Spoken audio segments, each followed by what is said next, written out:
Good evening and welcome to the first MK Nambyar annual lecture to be delivered by Professor Sudipta Kaviraj, the Professor of Middle Eastern, South Asian and African Studies at Columbia University, New York.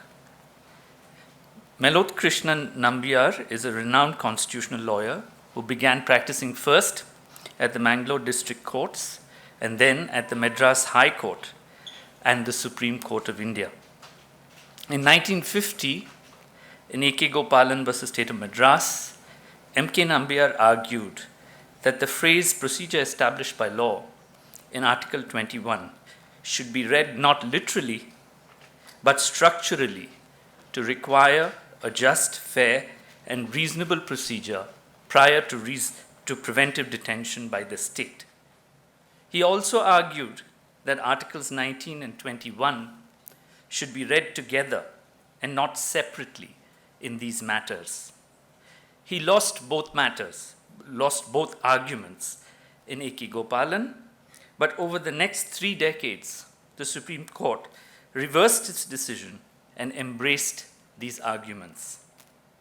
In 1967, in Golaknath versus State of Punjab, A.K. Nambyar argued that the amending power of Parliament in Article 368 should be read to include implied limitations to preserve the essential features of the Constitution. Once again, he lost in Golaknath, only for the court to embrace this position in Keshanand Bharti in 1973. This historical record confirms the place of M.K. Nambyar among the foremost Indian lawyers in post-independence India. So we are delighted that Sri K.K. Venugopal, till recently the Attorney General of India, endowed a chair on constitutional law in the name of his father, M.K. Nambyar.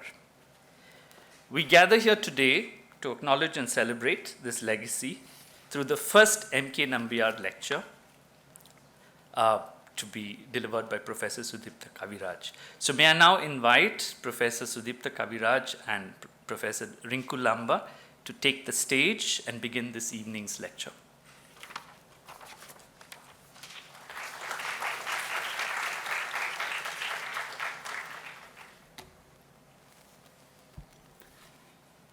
Good evening, everyone. A very warm welcome from my side too, particularly to Professor Sudipta Kaviraj, whom it will be such a pleasure to introduce this evening. Sudipta Kaviraj serves as professor in Columbia University in its Department of Middle Eastern, South Asian, and African Studies. He is a specialist in intellectual history and Indian politics. He works on 2 fields of intellectual history, which are Indian social and political thought in the 19th and 20th centuries, and modern Indian literature and cultural production. His other areas of interest and research include the historical sociology of the Indian state and some aspects of Western social theory. He received his PhD from Jawaharlal Nehru University in New Delhi. Prior to joining Columbia University, he taught at the Department of Political Studies at SOAS in the University of London. He also taught at the Center for Political Studies in Jawaharlal Nehru University before that, and has been an Agatha Harrison Fellow at St. Antony's College, Oxford. He is a member of the Subaltern Studies Collective. His books include, and I'm going chronologically, The Unhappy Consciousness, which was about Bankim Chandra Chattopadhyay and the formation of nationalist discourse in India, on The Imaginary Institution of India, co-edited work with Sunil Khilnani on civil society, history and possibilities, as well as an edited volume called Politics in India. He has been writing a lot of exciting essays about which I'd like to say something in the next minutes, which are not quite the same as the material that's covered in the books that I just named. So to my mind, Professor Kaviraj's corpus of work is highly attractive because it allows reckoning with some very intriguing and urgent questions. If the question at hand is whether the modern is the same as the Western, and whether the modern Western is fraught with the colonial, then what would it mean to think of an Indian modernity?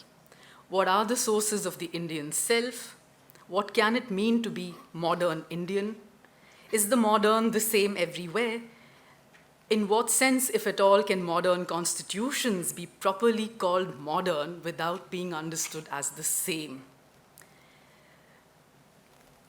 Professor Kaviraj's work, and especially his work since the early 2000s, has shown the coherence of inquiring about and unraveling the modern in India.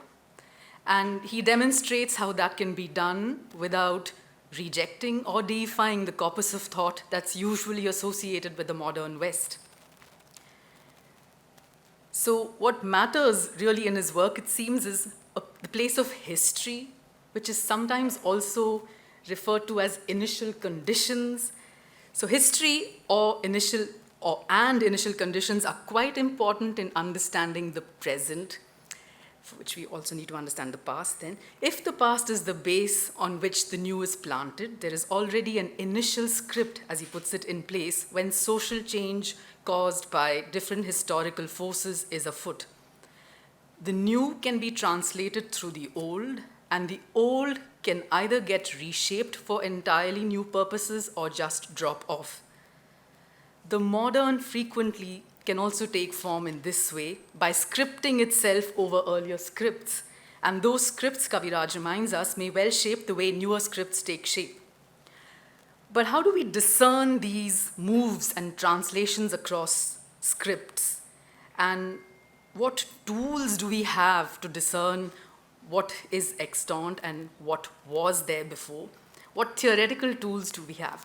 And this is where I think his work has been very exciting, to study the institution of the state, to study something like secularity on the subcontinent from the earlier period in India to the modern, as well as answering questions like, why is it that the Indian modern has deferred the process of disenchantment, something which Max Weber thought would ineluctably accompany the modern anywhere? So the methodology required for the use of tools in ways that are neither going to produce derivative discourse nor waste any resource that may come from theoretical thinking elsewhere has resulted in lots of interesting tools that he has suggested for us with respect to how to do history about institutions in the present. And I want to say something about his work on the state as an example, and I'll stop there and hand it over to him after that. So he tells us in a lovely essay about the state in India in its pre-modern and modern avatars, that there is the first question of how do you study something that's supposed to be the state now, but which might have been something else many centuries ago. Can we use a Weberian definition of the modern state to understand what we might first call pre-modern forms of state power? Right? Is it coherent to do that? And I want to quote what he says there, a longish quote, but I think very illustrative of the very sharp way through which he makes his arguments in these domains. He says, when he's talking about how to understand state power in India in the modern and the pre-modern period, that although we generally tend to speak about the pre-modern and the modern state, this way of speaking has a major conceptual shortcoming. I'm continuing to quote now. It implicitly contains an unavoidable suggestion that we are talking about two historically different versions of the same object, though this precisely is to be seen as a problem, so that we don't just think that the modern state and the pre-modern state are two historically versions of the same object. We cannot use some dominant definition of what the state is to study older formations, and we still need some tools to figure what the state might look like in a generic way to make comparison coherent. So he says then, let's work with something like the following. And I'm quoting again, if the state designates any coherent, distinct organization of power such that it identifies a group of people and an institutional structure that lays down the rules which members of a society must follow, then that understanding can perform the conceptual function of that generic category, end of quote. So thank you for bearing with me through these quotations and through this somewhat detailed delineation of an example of what he does when he's comparing the pre-modern and the modern. There are ramifications for Western social and political theory. There are ramifications for the way we do the history of Indian political thought and understand the theoretical insights that underpin them. And I think we're really fortunate that we have him here this evening to speak with us about the genealogy of the Constitution. Thank you, Professor Kaviraj, for being here with us. And I hand it over to you now. So thanks very much for the great honor that you have given me by asking me to deliver the MK Nambyar Memorial Lecture, named after a juridical figure that Soli Sorabji calls one of our greatest constitutional lawyers. And Sudipta told us about his involvement in the A.K. Gopalan case, then the Goloknath case and the Keshavanand Bharati case. And one can surmise, at least that's the suggestion that I got from Soli Sorabji's note on him, that we owe the phrase, a basic structure of the Constitution in our legal thinking to him. Now, I'm not a lawyer, and so in a certain sense it's misplaced to have me as the first person to deliver the lecture. But I have great admiration for lawyers from the point of view of political theory, because I think, political theory, if you do it seriously, is an activity which tends to distance you from the world of political action, precisely because, you want to hold the world of political action off at a distance so that you can set up a kind of critical relationship between you and what you're observing. Lawyers, I think, are not like that. In fact, practitioners of legal thought, because it's also very serious thought about the political and the juridical at the same time. It is, I think, much more at the intersection of theory and urgent questions of social science. So, although I'm not a lawyer, I'm speaking here as essentially a student of political theory, but from a deep admiration for the profession that you have. So, I have titled the lecture today, "The Genealogy of the Indian Constitution," not to talk about the Constitution legally, but to talk about the set of ideas, larger theoretical ideas on which I think the Indian Constitution is based. And I want to argue that the Indian Constitution is actually an extremely innovative document in terms of political thought, particularly the political thought that has gone behind it. So this is what I'm going to argue. So genealogy means a family tree, the long complex of affiliations, again in a literal sense of an individual. I fear that the present discussion on the Constitution in our country is sometimes ascribing to our Constitution a completely erroneous genealogy, suggesting that the Indian Constitution is driven by ideas of Western provenance. I want to suggest at the end of this lecture that the Indian Constitution was a remarkable achievement of anti-colonial thought in 1946, when there was not a single decolonized state in the world. The first act of political decolonization from Western imperial power in India was also a remarkable act of intellectual insubordination and originality. But this goes contrary to a view, which I'll take up now,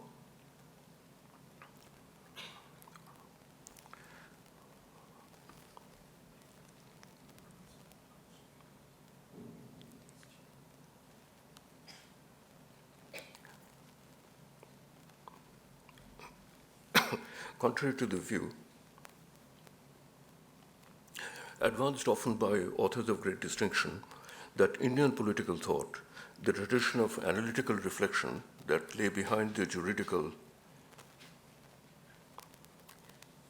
structure of the Constitution, was marked either by poverty or by derivativeness.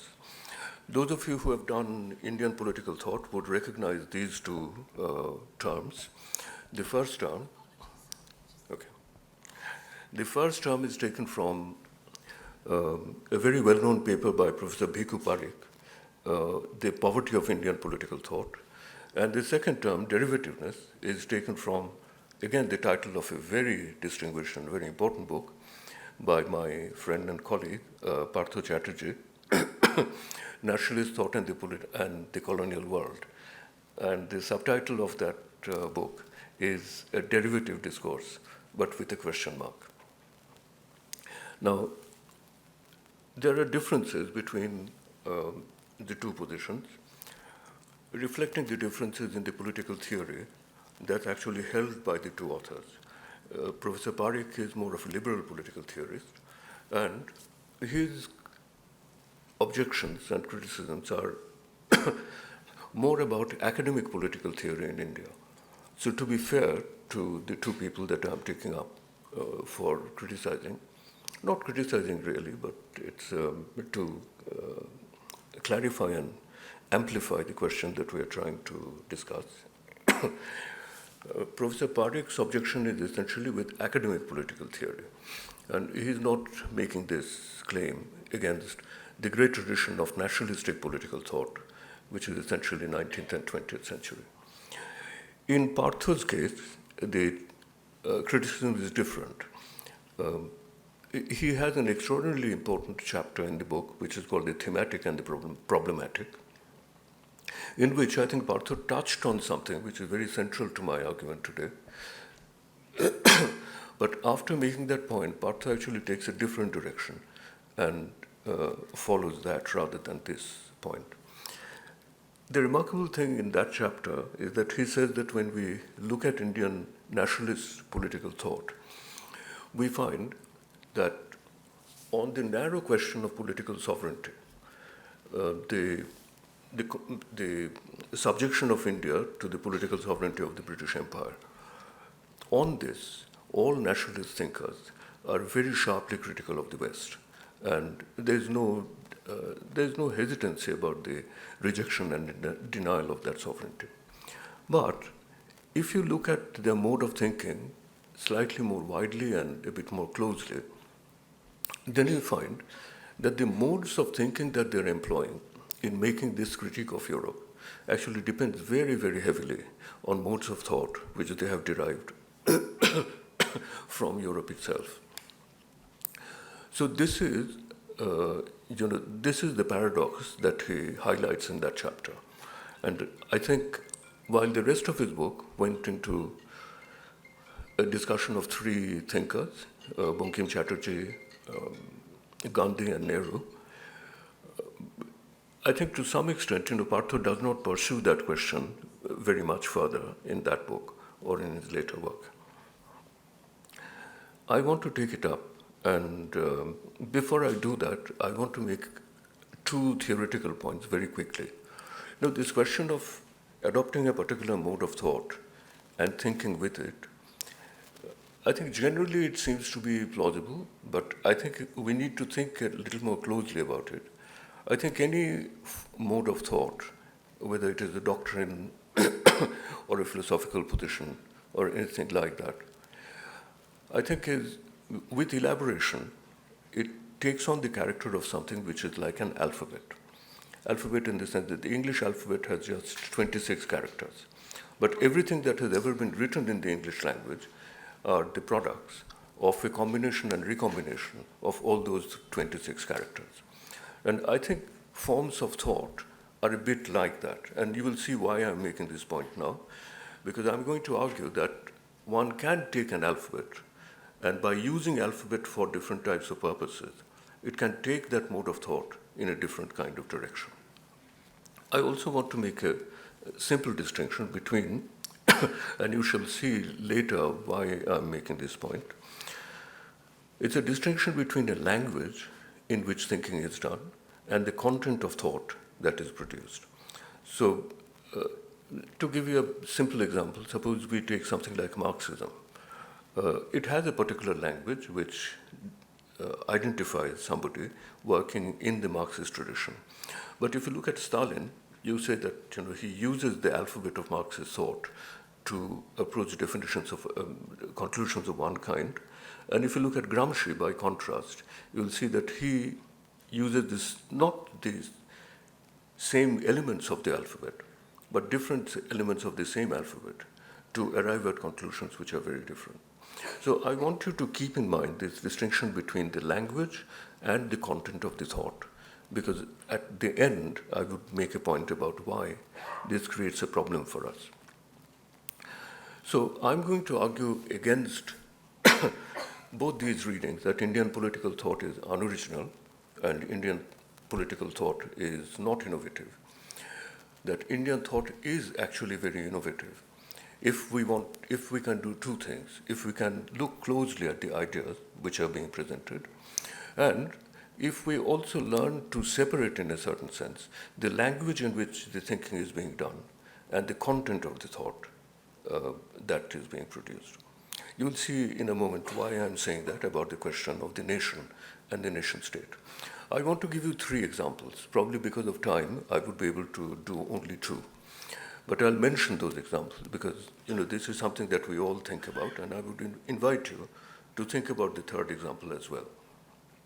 The first example is from Tagore, but about the question of secularism, religion, science, and secularism.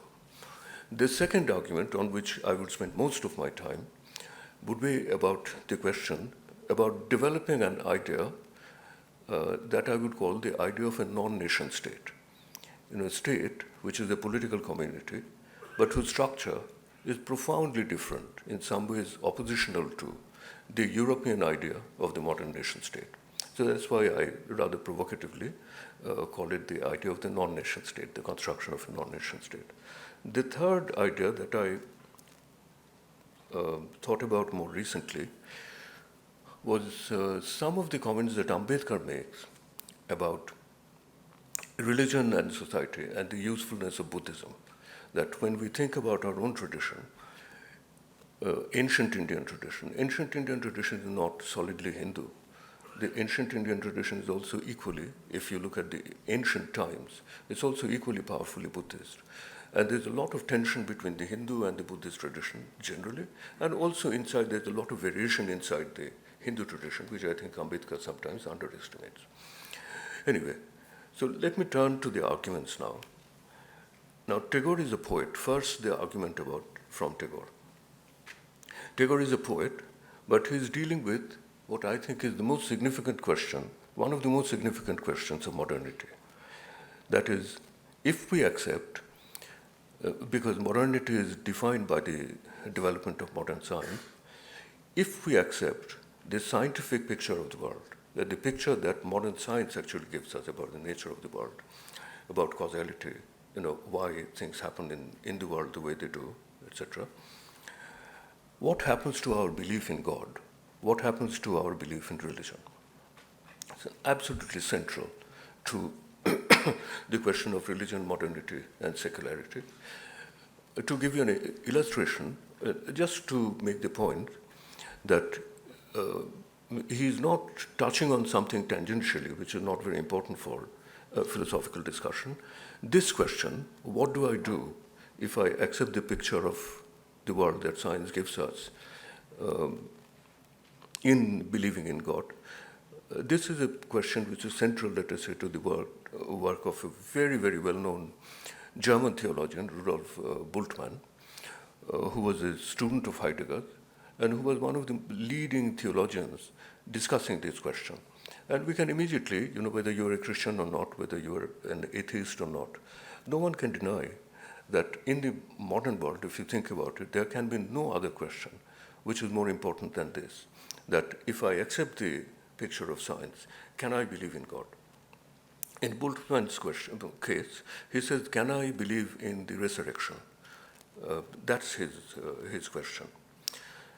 So I personally feel that Tagore has a very interesting dissenting position on this.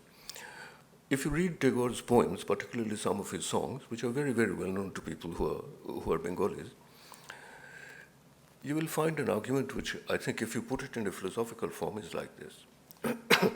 He takes it from the Upanishads. I think he finds the Upanishads interesting because of the basic proposition that when human beings look at nature, the basic, the basic emotion or the basic response that comes out of a human being is of wonder. That seems clear and sufficient at this point, but it's not, because we have to push further and ask, what does wonder mean? And I think Tagore finds the Upanishad interesting because he thinks that the Upanishad means wonder in two different senses. One is wonder at something which is just incomparably intricate, complex, difficult to understand, right?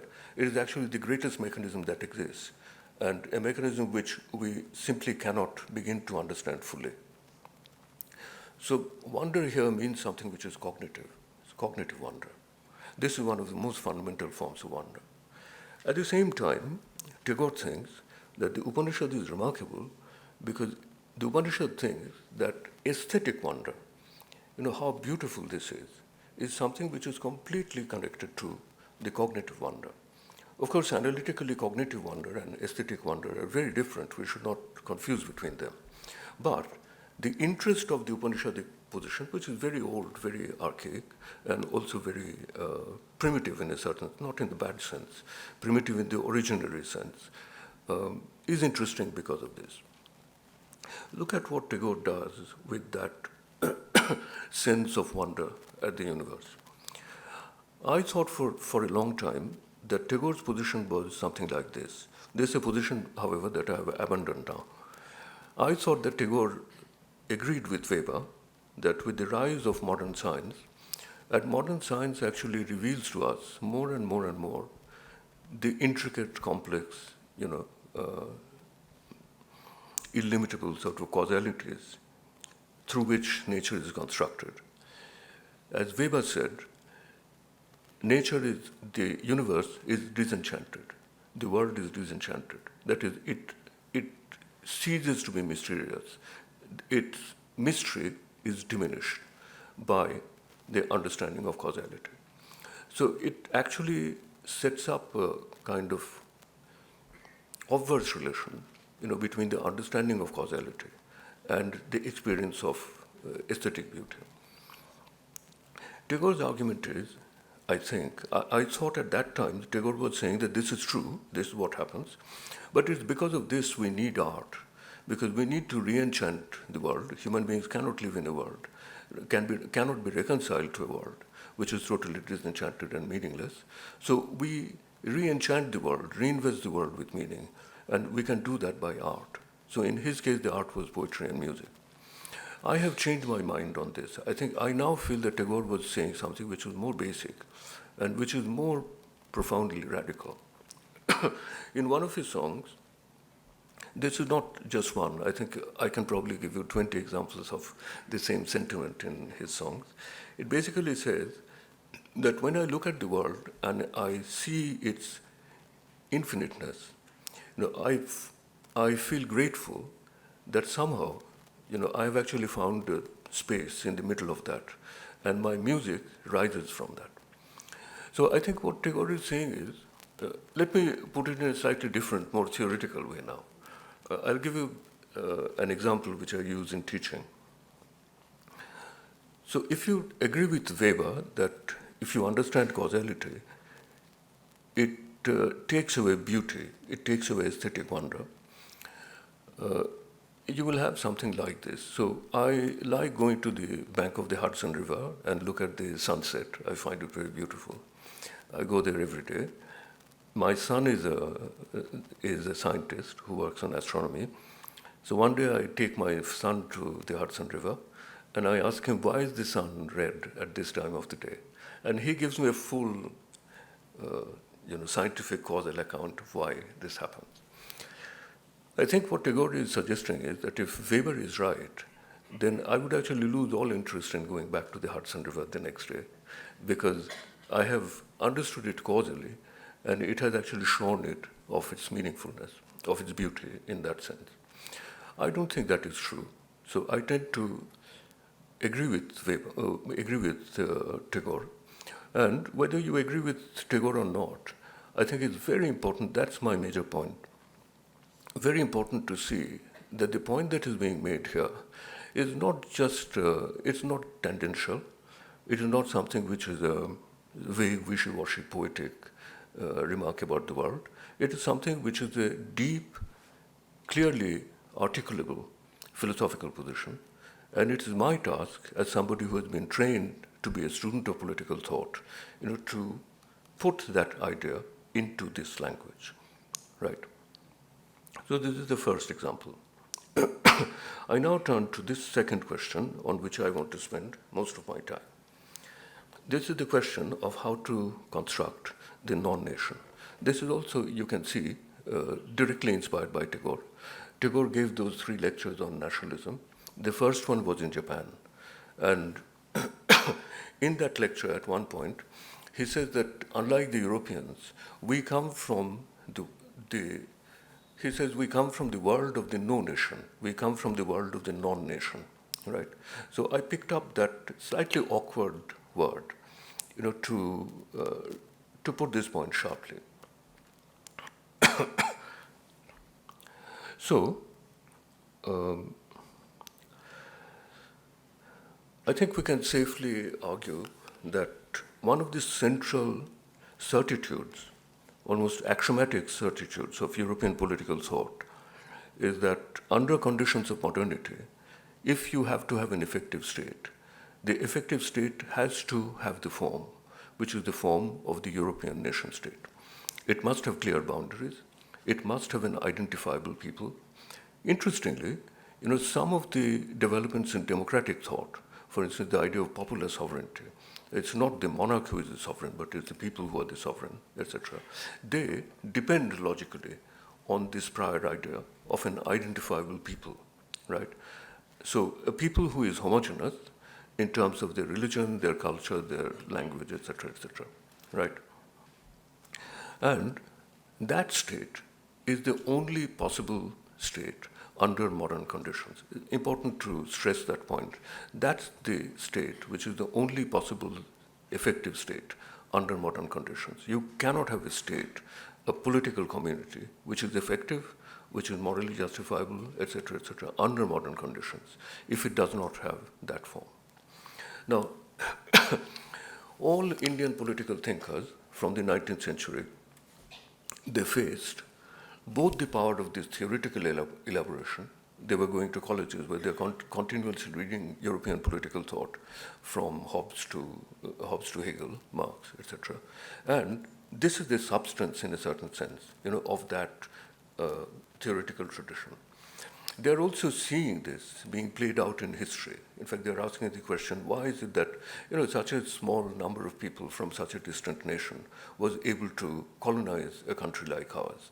And the answer to that is that the prevalence of the nation state. They are organized in a certain way, which we are not. And this is what actually gives them the power. So the modern nation state impresses them in these 2 ways, in the world of ideas and also in the world of history. So both these things actually seem to confirm to them the presence, I would not say the validity, you'll see why, the presence of this kind of theoretical position, which is the central certitude of Western political theory. I think Indian thought develops 2 traditions of responding to this idea. One accepts this as fate. One accepts that the logic of modernity is such that if you want a state, if you want that state to be successful, that's the only form in which you can produce the state or construct the state.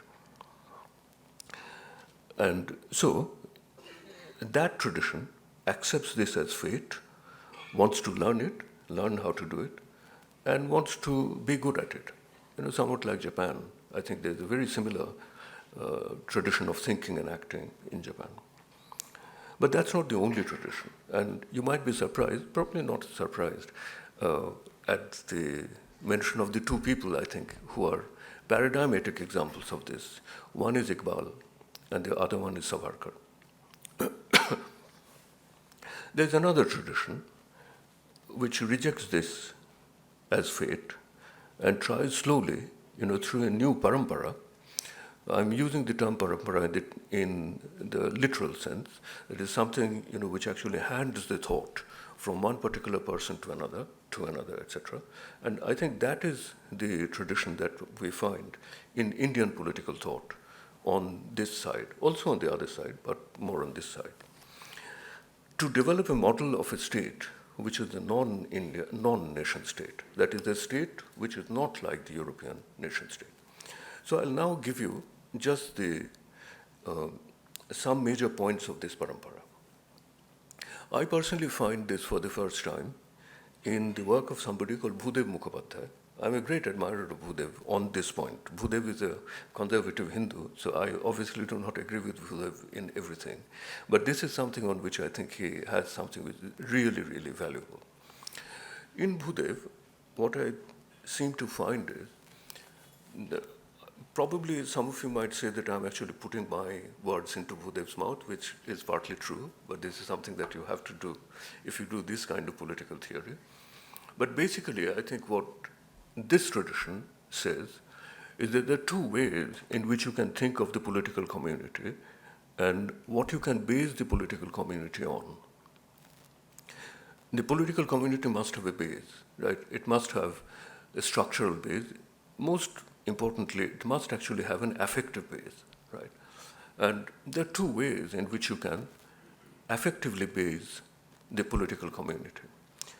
The central concept of the first tradition is blood.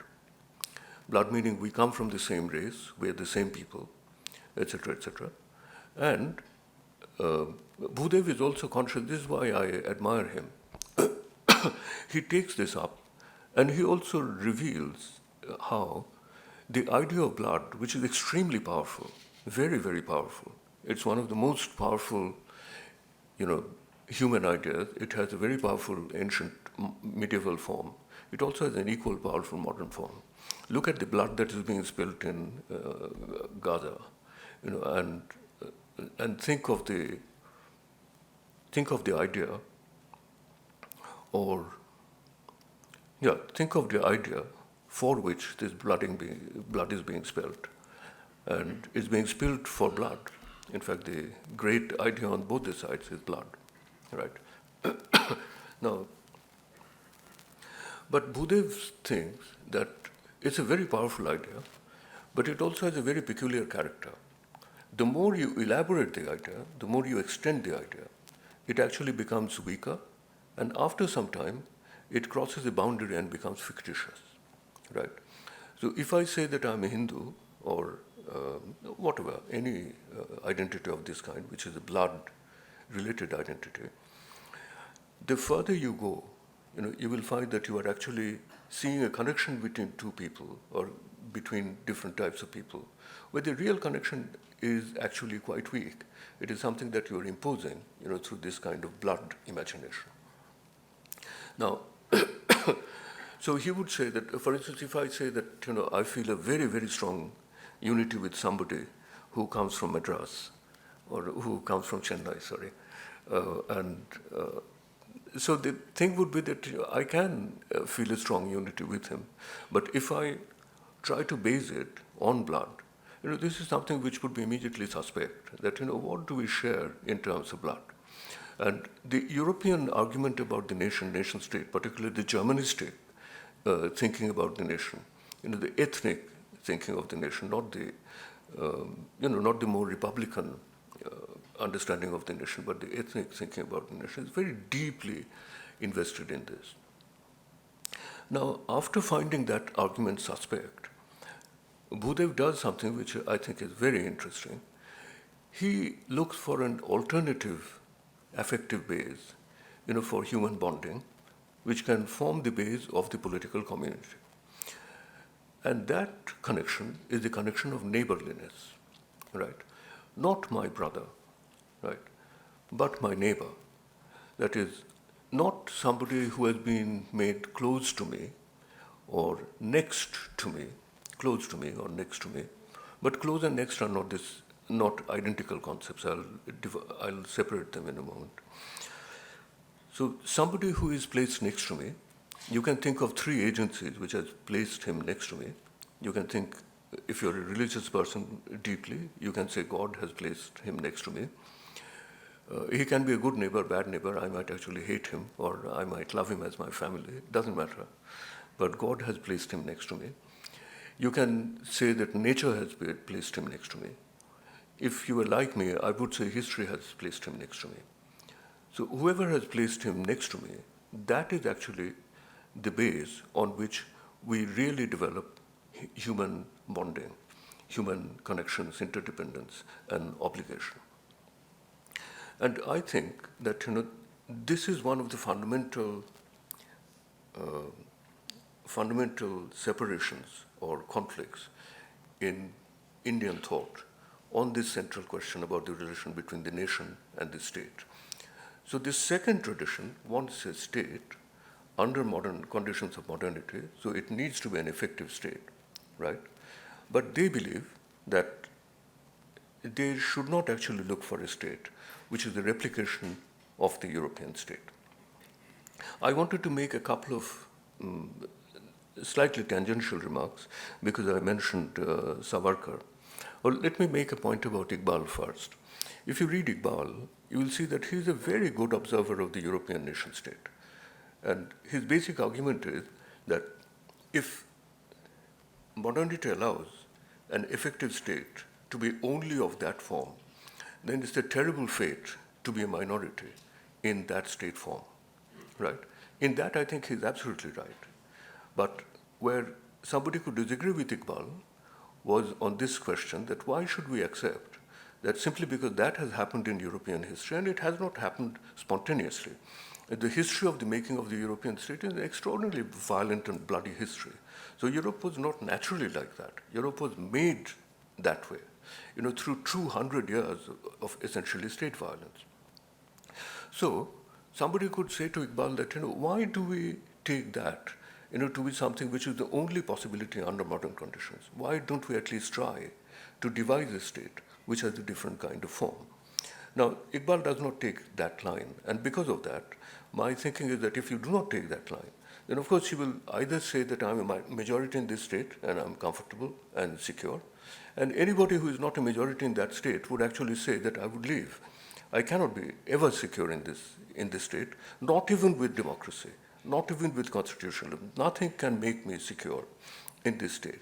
We shall be like Jews in European states in the 19th century. And so therefore, what is your solution? You must make a state where you are a majority.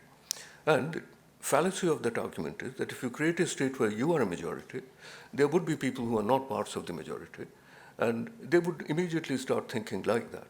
So there's a kind of cascading effect of that kind of logic, if you think that way. I find some things interesting in Savarkar. This is not a Savarkar lecture, so I don't want to dwell on that. But I find, for instance, Savarkar's treatment of the Buddha, or let me make a point very generally about Savarkar. I feel that what Savarkar does is that he's so impressed by the logic of modern European thought that he not merely applies it to the present and to the historical period of modernity, he anachronistically applies the notion of the nation, into the past. So for him, the whole of history, whole of history is not modern history. And if you agree with me that the nation in this narrow sense is an intrinsically modern conception, the nation of the nation state is a modern conception, then you should not think that you will find a nation of the nation state in all parts of history. If you go to ancient India, you go to medieval India, everywhere you go in history, you find the nation of the nation state. I think that is one of the most obvious examples of falling into the European trap of making European history universal, or if you use Dipesh's term, for instance, hyper-real, that is something which actually trumps all historical evidence by just its theoretical power. Anyway, and the interesting thing, which is linked to the discussion about Ambedkar, is about Savarkar's treatment of the Buddha. Those of you who have read The Essentials of Hindutva recognize that he actually makes a very intelligent move. So he is very unwilling to think, which you can, Ambedkar sometimes thinks like this, James Mill thinks like that, that Hindus were always a people, and they were weak people, they were disunited people, etc., and they were defeated by others and things like that. He is not comfortable with that. So he actually places the blame for disunity and ineffectivity in resisting external pressure and things like that to Buddhism. So Buddha's Buddha's excessive reliance on the principle of nonviolence, which actually disarms you as a people. And so the historical disasters of Hinduism, of the Hindu people as he sees it, it's a very interesting move in which the blame for that disaster is actually displaced onto Buddha and the Buddhists. And you can make sense of history in a certain sense that way. Anyway, so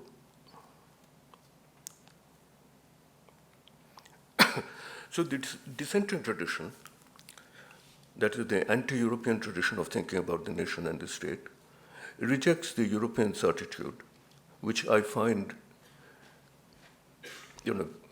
repeated and accepted in Savarkar and Iqbal kind of argument. The dissenting tradition rejects it in three different ways. First, and I must also, this should be clear to you, that the dissenting tradition starts from Bhudev, in my view. There might be other people who have thought about this way, but I simply do not know about them, because I know only the English literature to some extent, things written in Hindi, and of course Bengali. And it's quite possible that somebody writing in Tamil or Telugu or Odia might have actually uttered ideas like this before, which I do not know. But that tradition, the parampara, I call it the parampara because the generations are overlapping.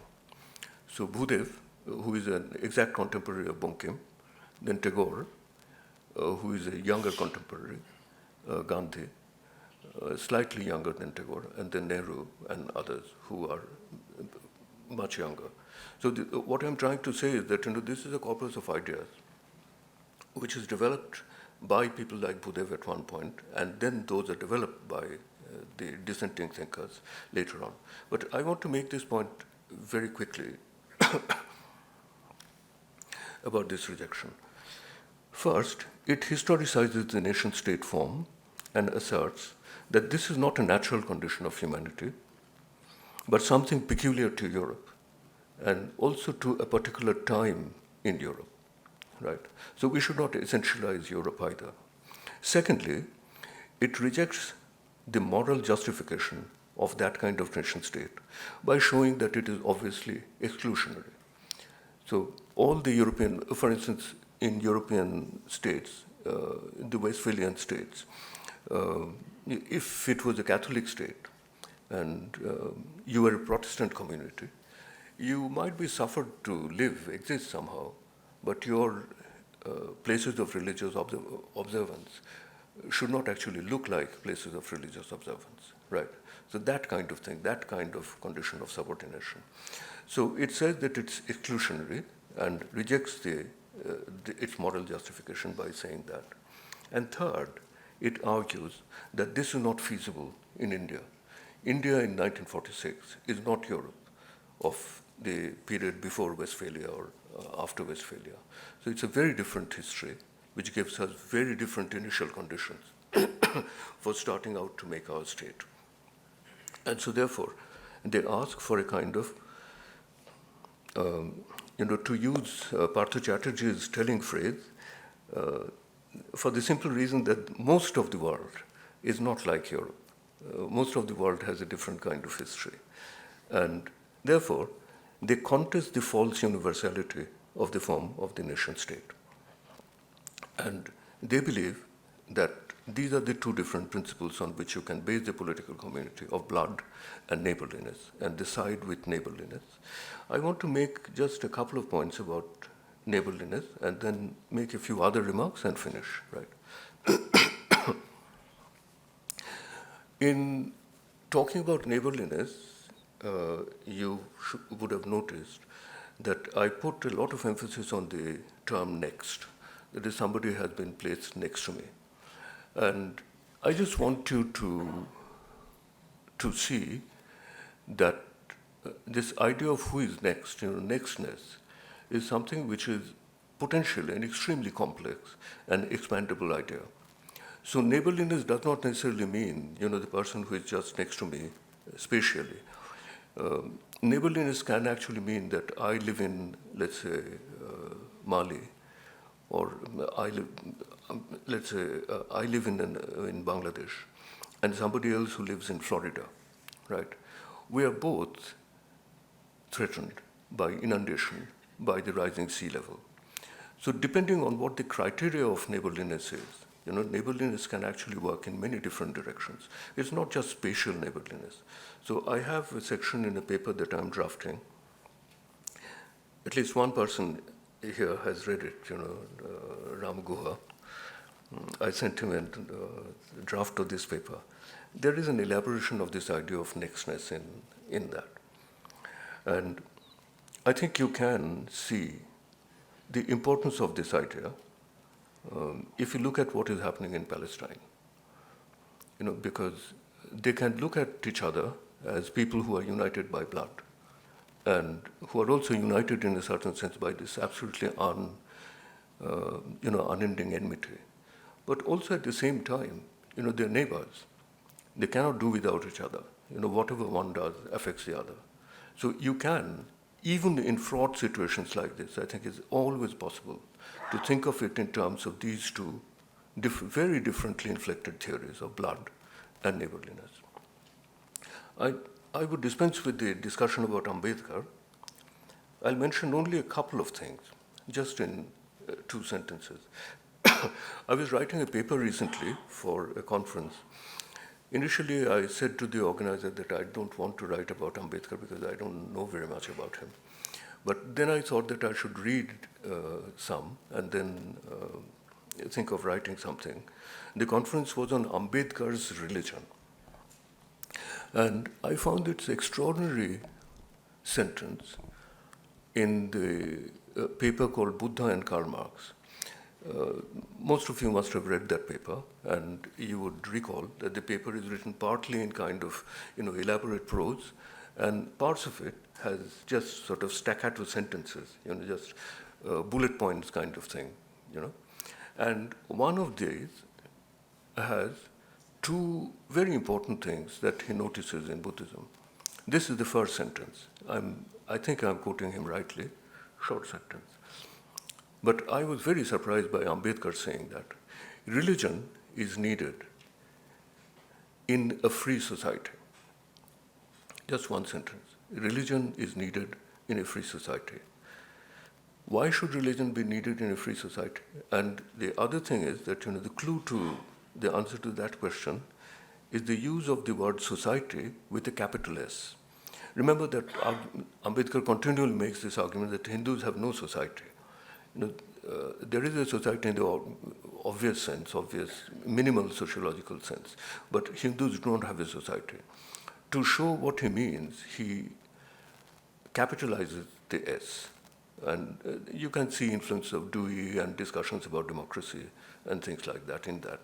And the second thing, which I found very striking, was that Buddhism is a religion who doesn't have an idea of God, and which does not bother about who created the world, for what purpose, etc.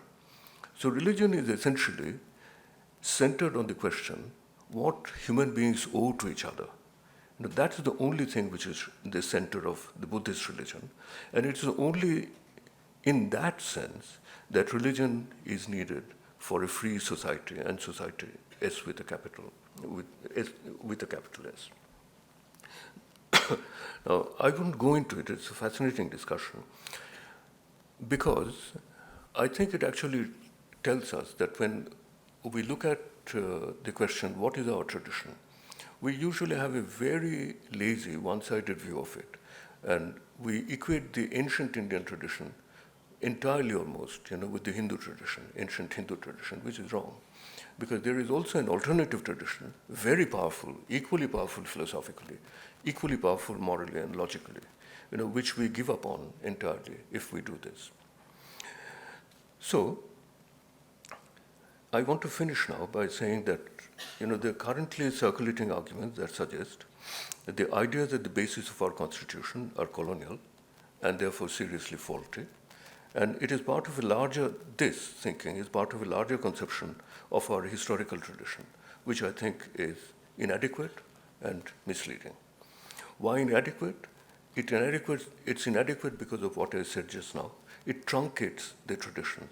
It selects some parts of the tradition and it obviates other parts of the tradition, which to my mind are sometimes even more important. Tagore has a very powerful poem on the Buddha. And that actually shows a line of thinking which sees the tradition of ancient India, as being composed of various valuable, lines of thought. One coming from the Upanishads, but also one coming very, very significant from the Buddha. But of course, his emphasis on the Buddha is not as strong as Ambedkar's. It truncates the tradition. And so what is available in Sanskrit is not just the world of Hinduism. The world of Sanskrit is not a Hindu world. The world of Sanskrit is a Hindu and a Buddhist world. And not merely Ambedkar, some of recent social scientists have also made that point. For instance, somebody I knew quite well, D.R. Nagaraj, unfortunately died very young, and he didn't write very much, except for that very short, very interesting book called, I think, Flaming Feet. Nagaraj made a point which was very similar. Secondly, I think it actually affects a transposition. It presents as colonial the most important themes of successful anti-colonial reflection. As I told you just now, that in my view, the neighborliness side of the Indian tradition of Indian political thought is the truly anti-colonial tradition. That is the tradition which defies the intellectual dominance of the West. The other side of the tradition, the blood side of the tradition, actually submits to the certitudes of Western political theory. So it's because of that, I think, and it is a kind of sad, travestic inversion of what is the true picture of the tradition of Indian political thought. So I'm glad that we have been forced into a critical examination of our intellectual culture because of the recent developments. But I don't see it going in a positive direction because of this. We are simply inventing new forms of intellectual subjection to the West, subjection to the tarnished ideals of European modernity. Under the earlier regime of our intellectual culture, dominated by intellectually submissive Marxists and liberals, both, I think, equally submissive to the dominance of Western traditions, attempts at breaking away from the dominance of European thought, except on the narrow political question of sovereignty, were feeble and faltering. Marxists were waiting for a capitalism of the Western kind to arrive to us in future, and unhelpfully designated the past as feudal, mischaracterizing both our past and our future. Right. Liberals simply recited the conditions under which democracy emerged and flourished in Europe, and expected, in my view, totally unreasonably, the same history to unfold here and to wait for it. Now I fear we are witnessing a more forceful phase of recolonization under a disguise. Hindu Rashtra is only the model of the European nation state, thinly and unconvincingly covered by a kind of flimsy wrapper of Indian tradition. It's particularly ironic that we are being told that we should emulate the European model of the modern state, when the Western states themselves have recognized the folly and the pity of that misadventure, and are trying, not always successfully, to find something which is more pluralistic, acknowledging the horrors that necessarily follow from that strange, tragic, and hubristic attempt to make all human beings identical and uniform, or to conquer the world for the use of only one community, as the West did in the period of colonialism. The logic of blood was based on the rejection of the logic of neighborliness. It's only when we can put this European illusion of the deadly mix of uniformity and domination behind that, to quote partly forgotten thinker, prehistory will end and human history will begin. Thank you.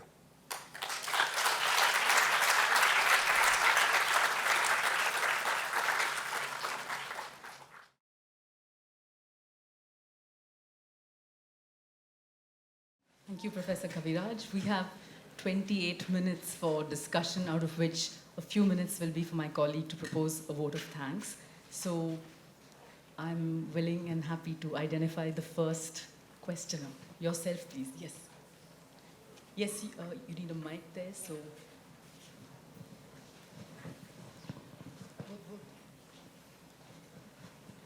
There may be more than just a few questions, so in the interest of time, let's be as crisp and brief as possible with the question at the forefront, please. Would you agree that the entire focus of your discourse, which is very erudite, of course, is based on Cartesian logic overlaid on Judeo-Christian ethics as a foundation of the critique you yourself are making?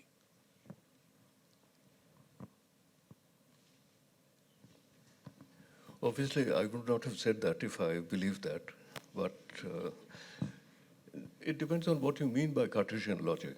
If you mean by Cartesian logic, working with binaries and things like that, I understand that. I personally feel that binaries are illuminating, essential, but at the same time, as the Buddhists, for instance, would say that use the binaries, but always remember that you have to modify the binaries when the time comes. So I'm always willing, to modify this, to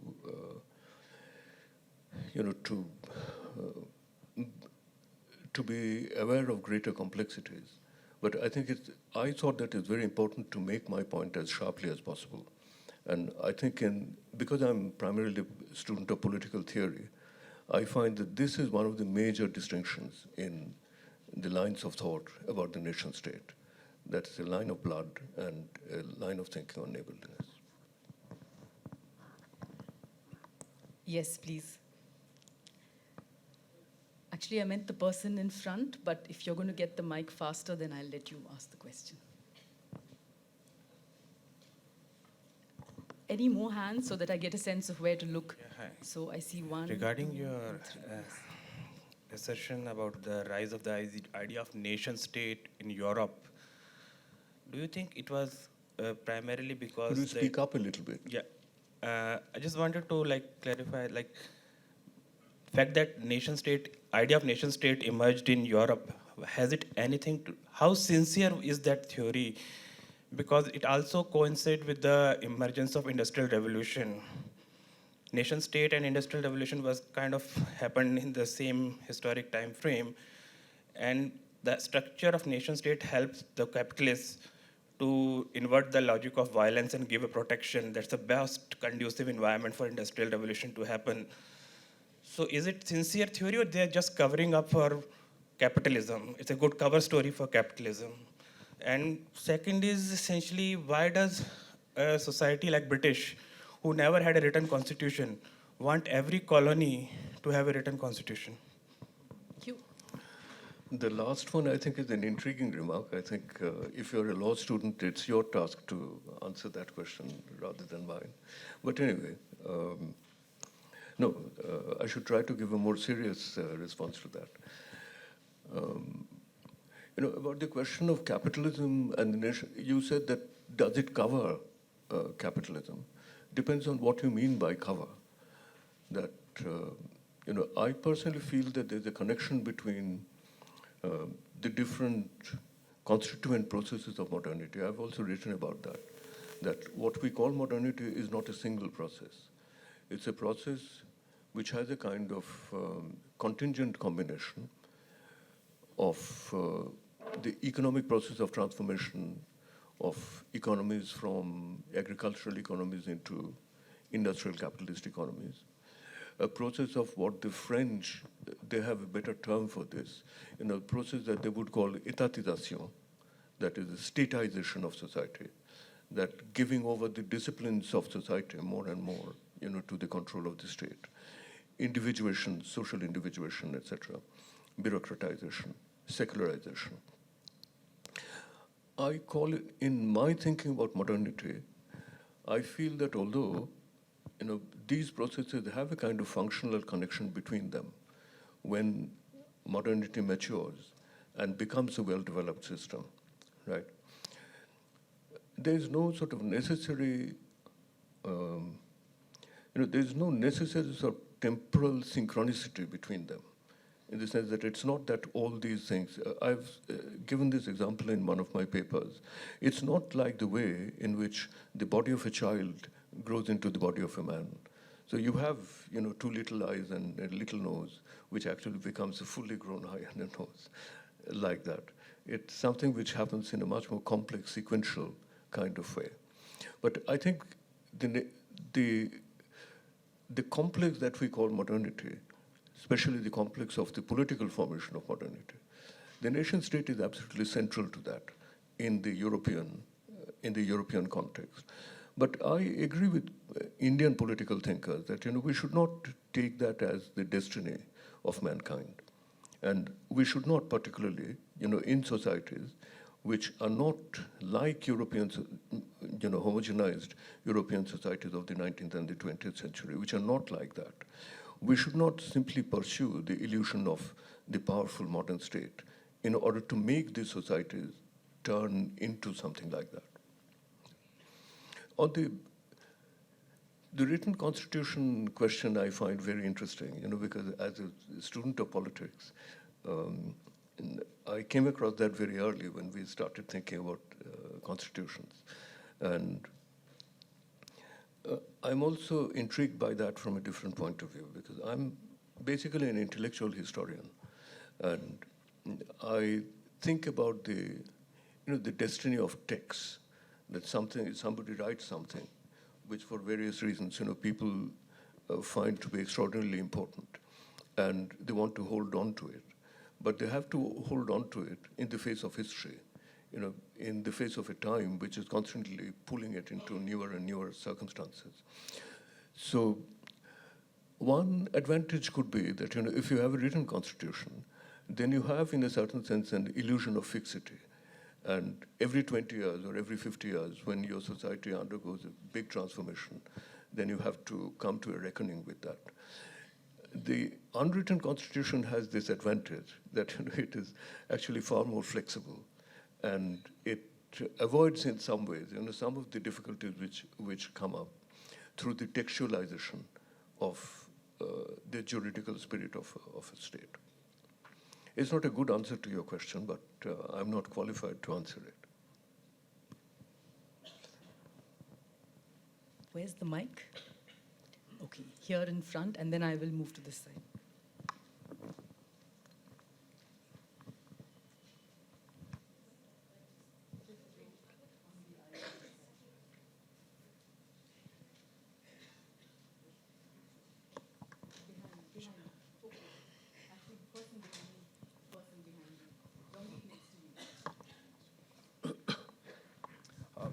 Good evening, sir.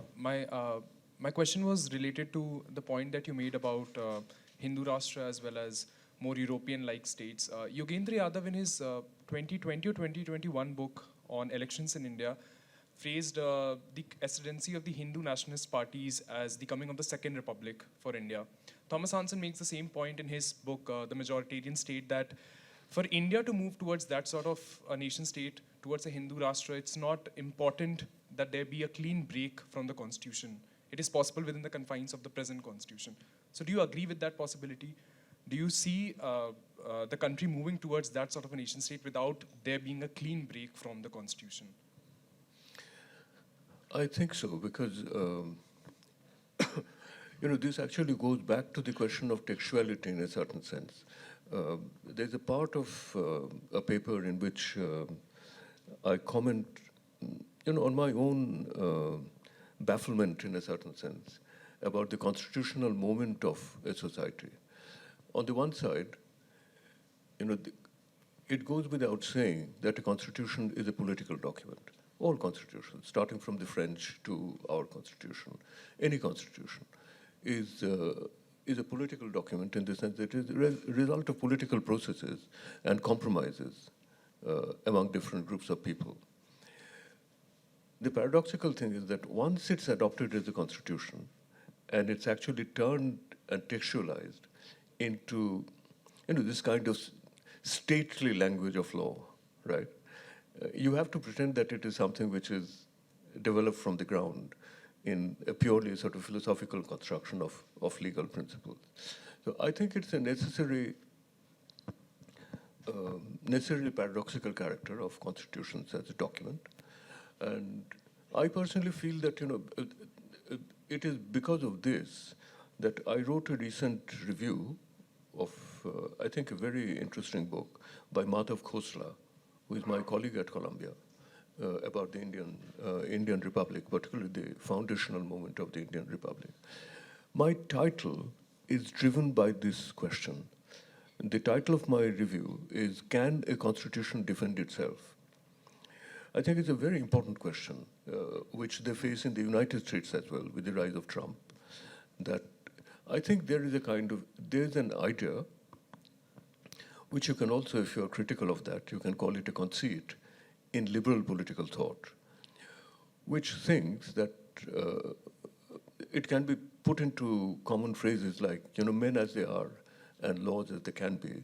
So if you devise laws very skillfully, then in spite of all the perfections that you find in human beings, and also all the impulses that you find in sociological processes, you can hold on to a certain kind of proper juridical structure, right?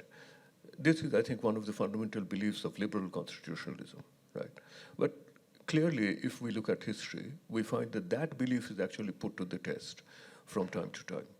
So I personally feel that, the Constitution, without turning the Constitution into something else, or without deeply modifying the constitutional structure, the state can go in that direction, the country can go in that direction. Here at the front.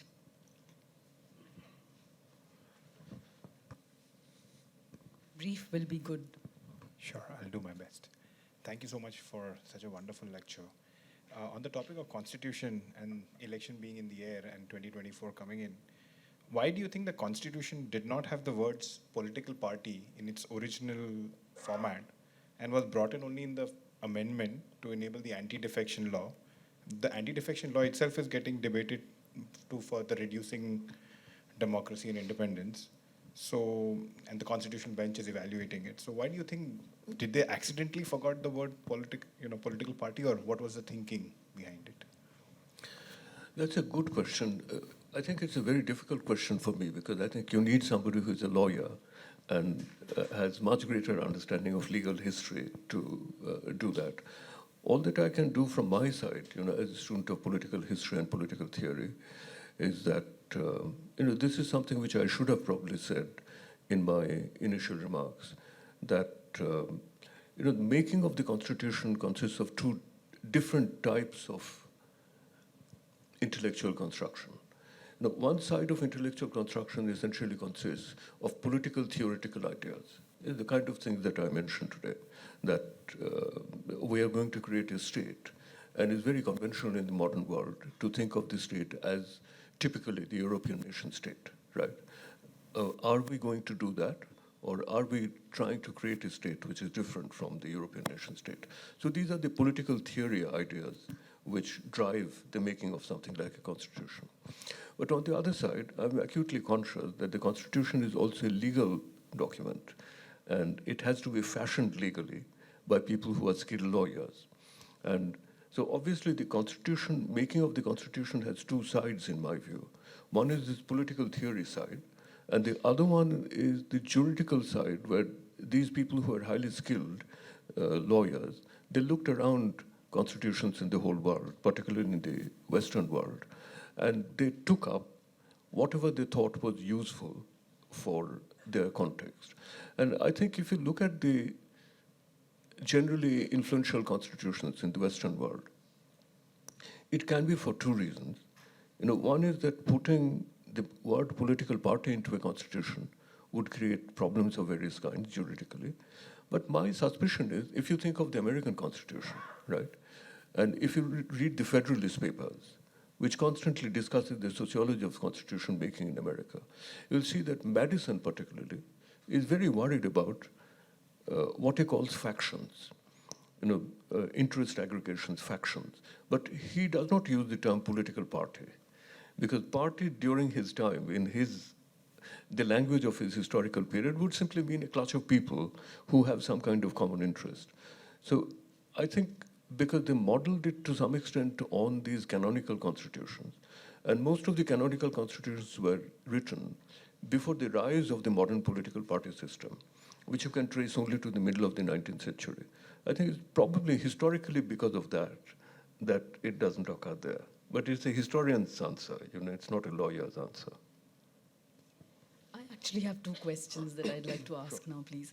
One is about can you elaborate a bit the shift in your own thinking about Tagore on the question of disenchantment? And the second is a request for an illustration that can tell us something about how the originality of Indian political thought is part of the genealogy of the Constitution. I think it's effective to understand that the makers of the Constitution are amongst those you discussed while telling us the ways in which the parampara way of looking at political community differed from the more conventional Western European model. So if there's time for the example, then that would be helpful if there is an illustration. And the first is the question on just restating and elaborating a bit the Tagore point on enchantment and disenchantment. How does he differ from Weber? And how did you see him as first agreeing and then disagreeing? I think I tried to present rather cryptically what I see as a kind of outline of a philosophical argument in Tagore. And as I said, the argument goes to the heart of this thing, because anybody who is a serious theologian working under modern conditions, they must face this question. If you look at one of the remarkable books about the question of religion and modernity in the last few years, Charles Taylor's The Secular Age, I think it also places that question at the center. I must say, parenthetically, that Taylor is, of course, one of the Anglo-American political theorists who is very, very deeply learned in the German tradition.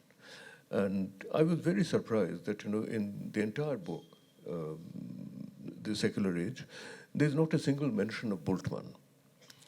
No, but I find Bultmann, I find,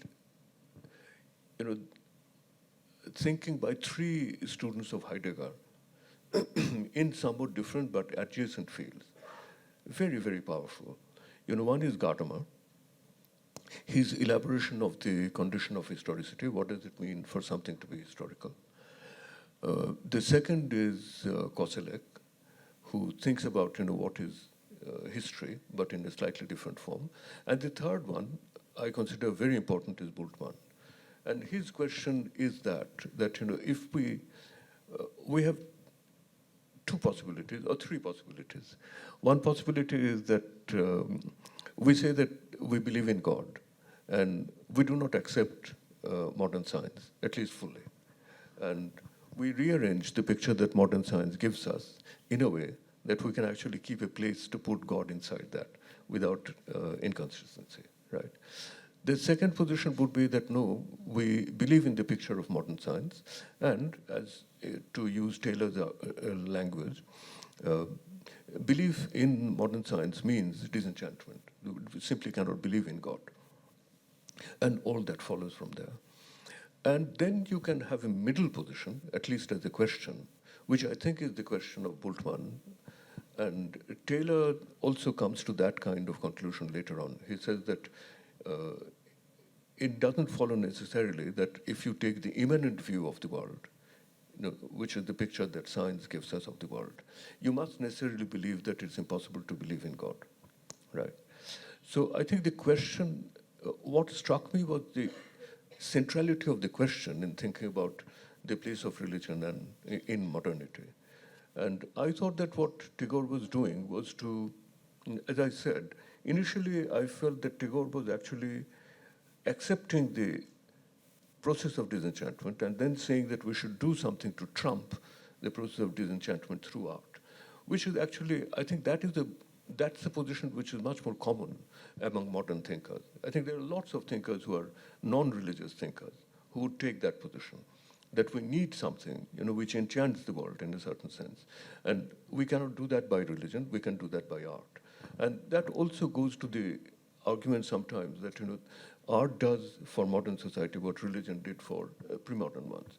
But thinking about it more closely, and I think one interesting thing is that, if you hear something in music, I've written about that in a Bengali book.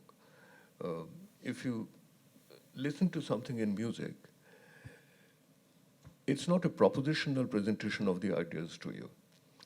If I read the same sentences in Tagore as a poem, I think it has a kind of linear progression. It starts with a particular sentence, it goes into every single sentence, no sentence is repeated, right? And then I come to the last sentence and the poem finishes. Or you can say that the poem does not peter out, the poem stops. I think the difference between hearing those words in a poetic form or reading in a page of a book and listening to it in music, which I do all the time for various reasons, I think the words and the ideas come to you in a very different types of address, because of the repetition in music. And in a certain sense, when the music finishes, it does not finish quite like a poem. Actually, there's always a possibility that you will hear that music again. And so particularly if there are questions which are central to a musical composition, there's a kind of endlessness to the asking of the question, that, you come back to it. And even within the music itself, it comes back cyclically. And the more I thought about it, I felt that his position was a position which was different from all these well-known positions. And the position essentially is that I accept as, and this is the, for instance, secret of the friendship between Tagore and Einstein. So he has actually deep respect for people who are the great scientists of the world, because he sees science as something which is a great acquisition of humanity. And he never minces words about this. He's very categorical and clear about it. But he also feels, I think it's a very simple but very powerful idea, that the more science actually shows me the intricacy of the universe, the more I feel enchanted in this sense, because it also has an aesthetic wonder. And the scientific wonder and the aesthetic wonder, the basic point I wanted to make was very simple, that in the Weberian argument, there's an inverse relationship between the scientific wonder and the aesthetic wonder. Basically what Weber is saying, if you put it in my language, that the more you satisfy, in a certain sense, the cognitive wonder, the aesthetic wonder is bound to diminish. In his case, he does not actually see why that should happen. That the more the universe is presented to us as intricate, infinite, complex, etc., your understanding of, I think there are passages in European thinkers also, which sometimes touches on something like this. There's a passage in Kant, famous passage in Kant and others, and also in people like Heidegger.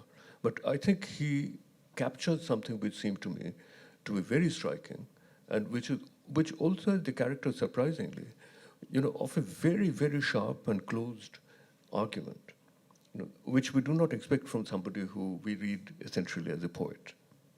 So that is also something that I implied in my lecture, that, the innovativeness, my question is not whether Indian thought is innovative or not.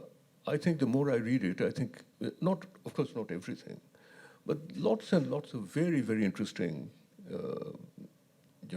innovative thoughts in Indian thinking.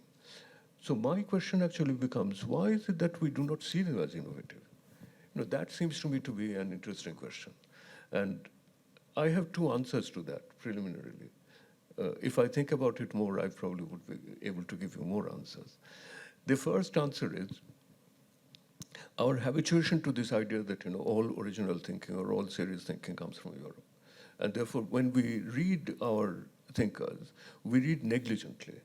Because reading is a very complex activity, and nowadays, because I teach theories of reading, we cover all kinds of aspects of reading. And I think one of the most interesting parts of reading is not your comportment, but the expectations with which you go into reading. In Indian thought, sometimes there's a very interesting concept used in slightly different inflections in different philosophical traditions, which is vasana. What you expect when you get into something, when you read something. And that conditions to some extent what you find, right? So you find, in a certain sense, not in a mysterious sense, but you find something that you were looking for. For instance, when I was talking to Shalmuli today when we were coming here, that we were talking about Tagore's play, which she has used, I think, very nicely in her paper. And she asked me, what do you think of that play? And I was telling her, which is an instance of this thing, that, of course, I'm a very avid reader of Tagore. I've read Tagore many times. I've read that play with great admiration. But the interesting thing is that the question that she had when she went to that play, I never read that play with that question in my mind, right? So therefore, I have not thought about those things with regard to that play. So I personally feel that something like that happens when we read our thinkers. We read negligently in a subtle sense, negligently not in the sense that we're not paying attention. We are paying attention, but we do not expect to be startled by something which is a big new idea, right? So that is one thing. And the other thing, of course, I think is a complex question. Professor Kaviraj, I have to do something quite rude now, which is We to have say to that finish we're running now. out of time. That's fine. So, Shalmoli, you will have 1 minute Okay. after Professor Kaviraj finishes this sentence and the few That's sentences fine. after. Sorry. No, but you should finish the sentence. No, I meant that the other thing is the question of the form of writing. It's the question of genre. That I'm reading something which is a poem, or I'm listening to something which is a song, and it's a task for us to, if we are stopped by that, and if we feel that there's an argument there, it's our task to extract it from that and present it in the form of an argument. If we do, then of course that would start having currency, and it would come into the general discourse of political theory. Thank you.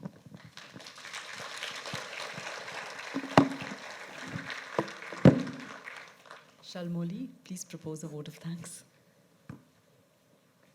Faculty member of the NLSIU affiliated to the M.K. Nambyar Chair on Constitutional Law, I express my heartfelt thanks to Professor Sudipta Kaviraj for this exhilarating lecture, and also for speaking to us on a topic that is so timely and important. Thanks to the audience for being here and for enriching the discussion. I had thought of adding a small biographical note. I'll be very brief. 10 years back, when I was an undergraduate student in law, I felt a sense of dissonance between legal scholarship and the scholarship in humanities. In Indian history and political thought, the question of originality was being invoked by Professor Kaviraj, but also other scholars that he mentioned, and richly engaged with. Whereas in law scholarship, although excellent strides were being made in doctrinal studies, I think relatively less attention was being paid to legal theory.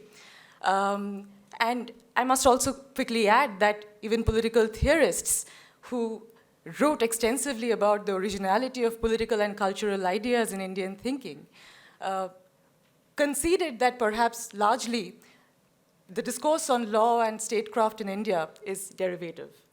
Which is why I think, this is how I perceive the importance of today's lecture, the way Professor Kaviraj brought law and the political together, and how political thought theory can enrich legal thinking. I think this is really the lesson that, if I may, the lesson that we can carry with us and take upon the task of theorizing about law in our own way. Thank you.